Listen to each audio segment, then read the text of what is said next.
Suppose you make a salary of $70,000 a year in your work.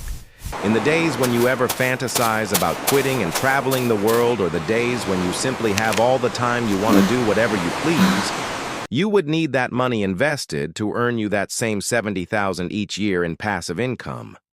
Achieving that is not simple.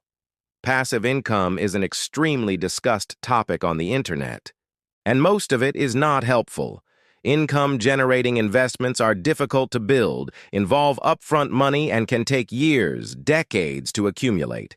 It requires discipline, hard work, and readiness to take a risk. But there is good news about it. It can be. Still with me, that is to say, you are serious about learning how to make it happen.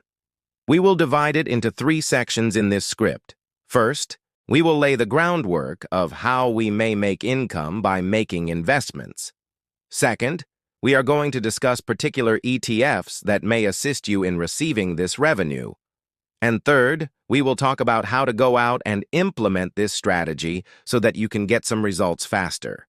First, it is important to know the fundamentals. When you purchase a stock such as McDonald's, ticker symbol MCD, you are the owner of a small part of that company. When McDonald's prospers, you stand to gain on the investment. Stocks can be made to make you money in 2 ways. One is appreciation. As the price of the share increases, so does your wealth. The other is by means of dividends, as such cash payments companies make to shareholders in case they have some profits remaining after covering up expenses and reinvestments. McDonald's, in its turn, can reinvest the profits in new stores or product lines, as well as it gives dividends to the shareholders. But in case something goes awry, say McDonald's loses its popularity or is sued, the firm might suffer or may even go bankrupt. There you lose not only the income of dividend, but your shares may lose all their value. That is what you run the risk of in making an investment in individual stocks. A less risky, more diversified product would be to invest in ETFs, exchange-traded funds. An ETF is a collection of stocks of a large number of companies into a single investment item. Your purchase of an ETF is a purchase of a big collection of firms simultaneously. Thus, when one of the companies performs poorly or goes bankrupt, it won't ruin your entire investment. The ETF is self-adaptive, and it can substitute the failing firm with a different one. You enjoy the diversification, reduced risk, and do not need to do the details. Depending on companies within it, ETFs can also issue dividends. We will discuss dividend-paying ETFs today. Funds that are intended to pay you a certain amount of money on a regular basis. Let's do a little math. Investing in income-producing securities. To make $70,000 a year in dividends, you would have to invest the following based on the rate of return. You would require a dividend yield of 1% that is on a $7 million basis. At 2%, you'd need $3.5 million. At 3%, $233 million. At 4%, $1.75 million. At 5%, $1.4 million. At 10%, only $700,000. Yes, it is big numbers. But here's the thing the majority of people forget. You do not need all that money today. The more you invest, the bigger your holdings become. The firms in your ETFs can raise their profits and dividends. You are not only increasing the amount of money every year, you are gaining through growth and compounding. It is a long-term plan that develops revenue over time. Having learned the framework, now you are going to hear about 5 types of ETF or wealth that will allow you to make passive income.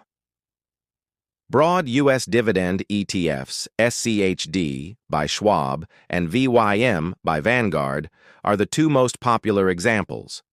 The funds make investments in big American corporations that pay dividends. SCHD currently incurs a cost of approximately 2.4% per year and VYM approximately 2.6%. These are good bets to have consistent exposure to the U.S. businesses that have growth and revenue potential. International Dividend ETFs. In case you want international exposure, take into account such funds as VYMI, Vanguard, or SCHY, Schwab. These are invested in non-U.S. companies paying high dividends. E.g., VYMI has a payments rate of approximately 4.1%, and SCHY has a payments rate of approximately 3.9%. These ETFs usually incorporate companies in high-growth economies, which may offer greater returns, but at a greater risk. Dividend growth ETFs. These funds venture into the firms that have a long history of rising their dividend payouts. NOBL and REGL are two good examples. NOBL comprises of the S&P 500 companies whose dividends have increased in the past 25 years. REGL concentrates on mid-sized corporations that have raised dividends at least 15 years. These investments are long-term income growth funds. Real Estate Investment Trust ETFs, REITs. REITs are involved in real estate and must distribute 90% of their income to shareholders. SCHH concentrates on REIT, which owns property in the U.S., e.g. apartments or offices. MOART places investments in mortgage REITs. These are mortgage loans and not properties. MORT is more risky and volatile and pays a high dividend of about 12%. Never be misled by the large amounts of money. Make sure you study the investments of the fund. Interest-paying ETFs, treasury ETFs. These ETFs do not invest in companies. They are invested in government bonds in the U.S. and yield interest. SGOV and BIL are examples. These are low-risk, short-term treasury ETFs. You will not find them increasing in price, but they have monthly interest payments. Since they are government-backed, they do not attract tax by the state and the local authorities, which allows keeping cash on the safe, but with a comfortable income. Next, we will discuss execution. The question that many people pose is, what should I invest? The solution is to concentrate on uniformity. Don't try to time the market. Rather, just have a simple rule. Always be buying ABB. Whenever you get a paycheck, you should save some money and automatically invest in these ETFs. Invest regardless of the position of the market. Indeed, as the market goes down, you are buying more at a discount. As you purchase additional ETF shares over time, in time, your dividend income rises. You may also invest in a DRIP, Dividend Reinvestment Program, in which your brokerage uses your dividends to automatically purchase additional shares.